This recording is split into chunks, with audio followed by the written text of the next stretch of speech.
प्रथम पितर 5 पर्व।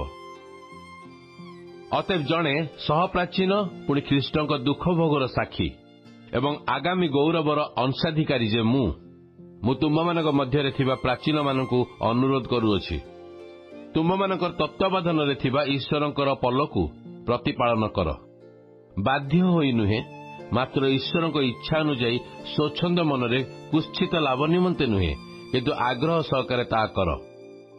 पुणी जो मानकर दायित्व भार तुम मानक हस्तरे समर्पित अछि सेमानक उपरे कर्तार्पण न करी पलर आदर्श स्वरूप होई ताहा कर। सेथिरे प्रधान पालक प्रकाशित हेबा समय तुम्भे माने गौरव अम्लान मुकुट पाइब। सेहिपरि हे युवक माने तुम्भे माने प्राचीन मानकर बसीभूता हुओ। समस्ते परस्पर प्रति नम्रता रूप वस्त्र परिधान कर, कारण ईश्वर अहंकारी मानक प्रतिरोध करी नम्र लोक मानकु अनुग्रह करती। अतएव ईश्वर बलवंत हस्त तले आपण आपणा को नत कर, जेपरि से तुम मानकु यथा समय उन्नत करिवे। तुम मानकर समस्त चिंतार भार ताहांक उपरे पकाओ, कारण से तुम मानक निमंते चिंता करती। सचेतन होई जाग्रत रुह। तुम मानक विपक्ष शयतान सिंह प्राय गर्जन करी काहाकु ग्रासीब एहा खोजी बुलुअछि। विश्वास रे स्थिर रही ताहार प्रतिरोध कर। पुणी यह जान जे जगत रे थिबा तुम मानकर भाई मानक प्रति एई प्रकार दुख भोग घटुअछि।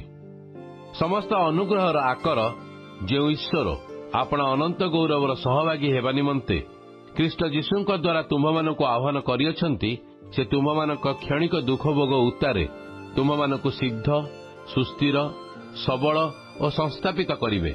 पराक्रम जुगे जुगे ताहांकर आमेन।